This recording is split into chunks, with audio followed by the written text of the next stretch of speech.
about this idea about me saying that I am not trying to sound like a native Spanish speaker. So we're going to go into the presentation right now. Again, I am not a native speaker. I don't sound like a native Spanish speaker. And I just want to talk to you about these reasons. And I hope to give you a little bit of hope and encouragement as well. So, this is a real reason I want to talk about this. I want to talk about a pain point, and it's this: is sometimes we give the excuse of not sounding like a native Spanish speaker so our fear of making mistakes won't be exposed. Unfortunately, that excuse stops us from challenging ourselves in language learning. So I just want to give you an example or some examples of this. These are some excuses we might give. I can't speak in front of a group of Spanish speaking people in real life because I don't sound like a native Spanish speaker. So here's another one that we could say. I can't use Spanish for my job because I don't sound like a native Spanish speaker. Or it could be like this: I can't talk in a Christian Spanish Zoom meeting because I don't sound like a native speaker. Or it could be also, I can't speak in Spanish on YouTube because I don't sound like a native Spanish speaker. And the last one is how I have felt, even though I have talked in Spanish here, there became a point where I went into a challenge and I was really hesitant to do that, even though people were asking me on First Thousand Hours, hey, Franklin, can you speak in Spanish and things like that? I was hesitant to do a video or a public live stream all in Spanish because I knew I don't sound like a native Spanish speaker. So I didn't want to speak in Spanish, but I had to face my fear because my goal here is not to necessarily sound like a native Spanish speaker, but it is for me to learn a language. And there's a difference because sometimes we hide behind this excuse of not sounding like a native Spanish speaker, and that stops us from actually learning a language. All right, I just want to continue in this presentation. So just bear with me. All right, so learning a language requires putting yourself outside of comfort zones. And I've said this here at First Thousand Hours on different comments. I might have said this in videos that if you want to really learn a language, you have to be comfortable with being in uncomfortable situations if you want to get to a higher level. And so, like I said, I did a video for the first time recently about me saying, if you want to learn a language, then you need to have no fear. And I talked about this in Spanish. I did like 99% of it in Spanish. It was a public live stream and I had no editing. I was really afraid, like I said, of doing that, but I did it. If you want to see the video, it's right up here and you can go ahead and click the link to see that.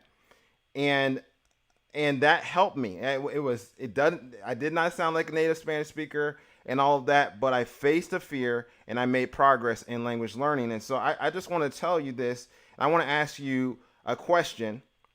Will you take yourself out of a comfort zone? And a lot of us like to stay in comfort zones because of that excuse. I don't sound like a native Spanish speaker. So I'm going to ask you some pointed questions because this is not just about me, but I think you come here to First Thousand Hours because you want to learn a language. So it's not just about me. And my question to you is, in the past 30 days, what was one thing you did in the language you're learning that was out of your comfort zone? Please leave that in the comments below. And I have two challenges for you, and I hope that you will take up one of them. And one of them is this: will you come to the Zoom Christian Spanish meeting I'm attending at 7:30 p.m. Central Time? That's today. That's just in a few minutes. You are able to come, and if you want to come, all you need to do is send me an email at first1000hours@gmail.com. That's my channel name, @gmail.com, and I will send you a link, and you can come to that Christian Spanish meeting. And some people say, well, I don't want to come, Franklin, because I don't sound like a native Spanish speaker, so I can't contribute. But we need to get out of that and say, okay, am I trying to learn a language? Then if I am, then I need to get out of my comfort zone. Another challenge I have for you today is this.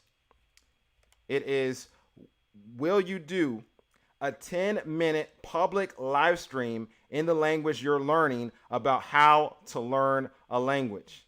And so I'm not asking you to do something that I have not done. That's what I did. I spoke in Spanish like 99% of the time, and I did a public live stream. It was uncomfortable, but I went through it, and I was able to do that, and I did that in an unedited way, knowing that I was making mistakes. And so I'm going to ask you, are you willing to do something like that? And so I ask for you to go ahead and schedule it, and then put it in the comments, your link in the YouTube video.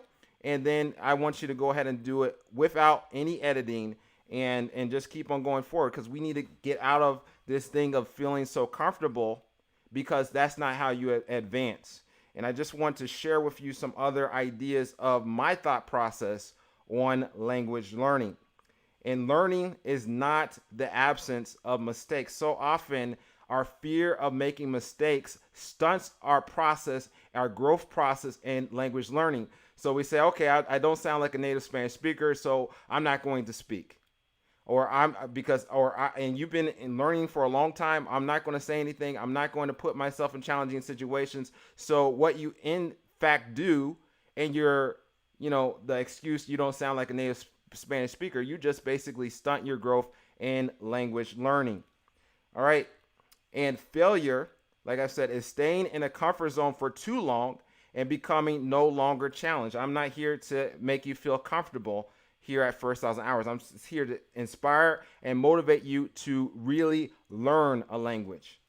All right. And then you can rate your progress by looking backwards. So there might have been a time where you were not able to do what you are doing right now. Even though you might be making mistakes, you can say, okay, well, I never spoke in a public live stream for 10 minutes in my target language that I'm learning.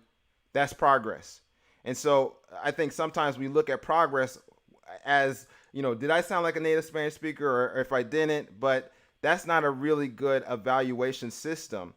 But you should look at things a little bit differently. How have you progressed? How have you challenged yourself? That's a better way of going about things and looking at things.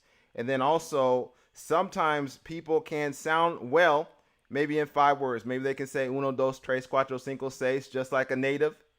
Or they have set phrases and they can memorize those phrases and they sound really good. They sound perfect. But the reality is, someone that is learning a language, has an extensive, one of the things they have, among other things, is an extensive vocabulary.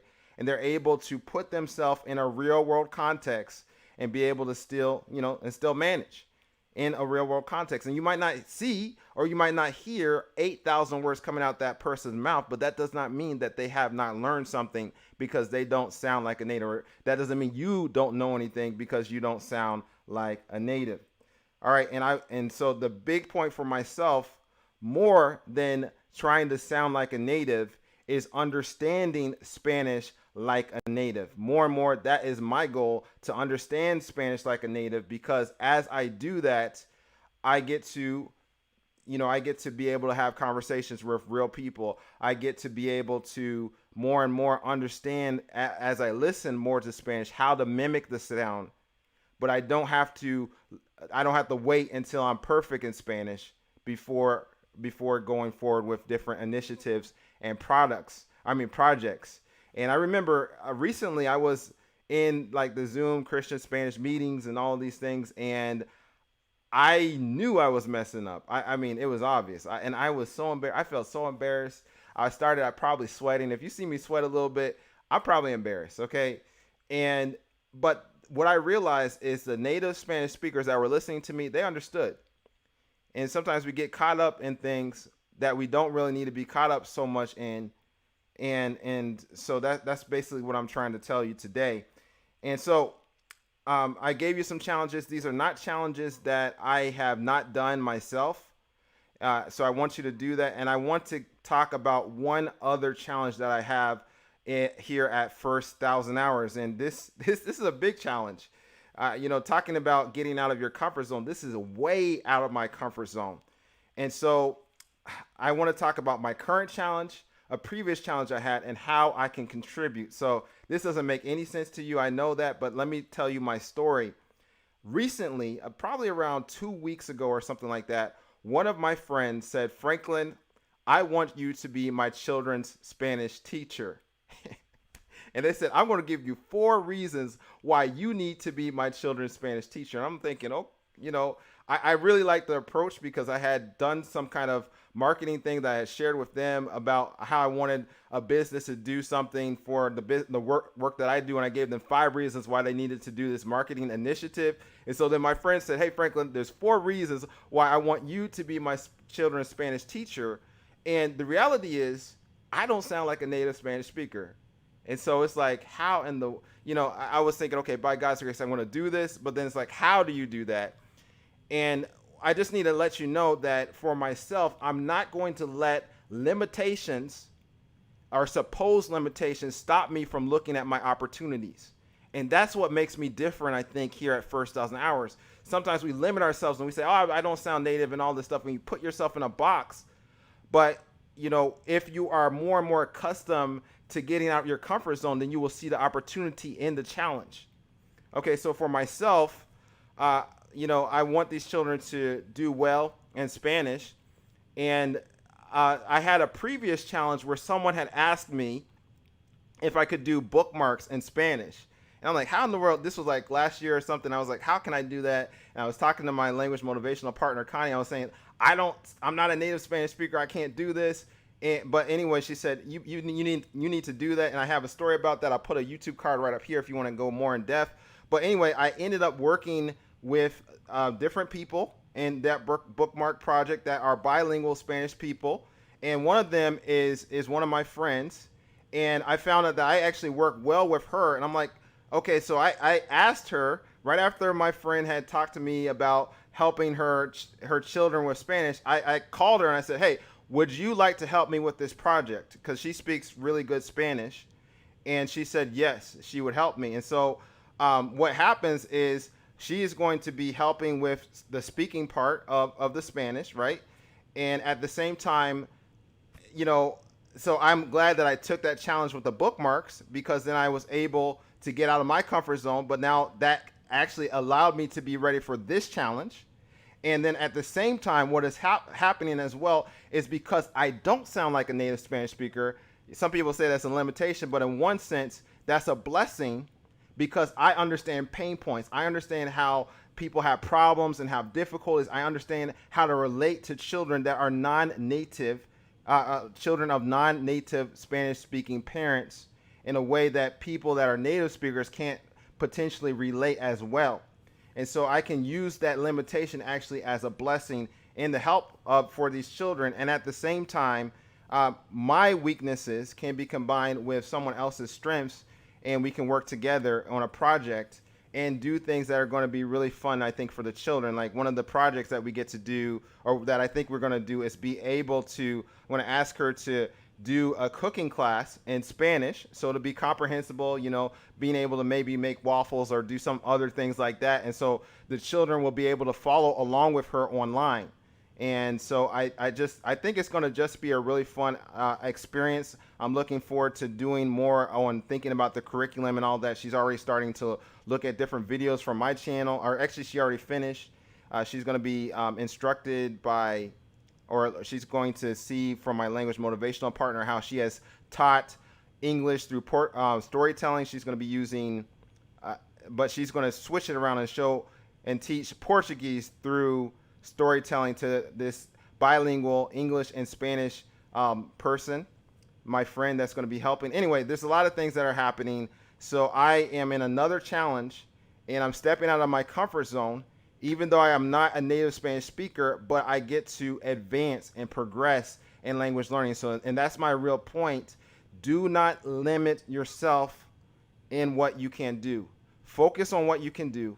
And the promise that I keep on claiming is a promise from Philippians 4 and verse 13 that says, I can do all things through Christ, which strengthens me. Now I'm going to put a video on the screen, and it's a video that I want you to watch. It's called, I Don't Want to Be a Polyglot.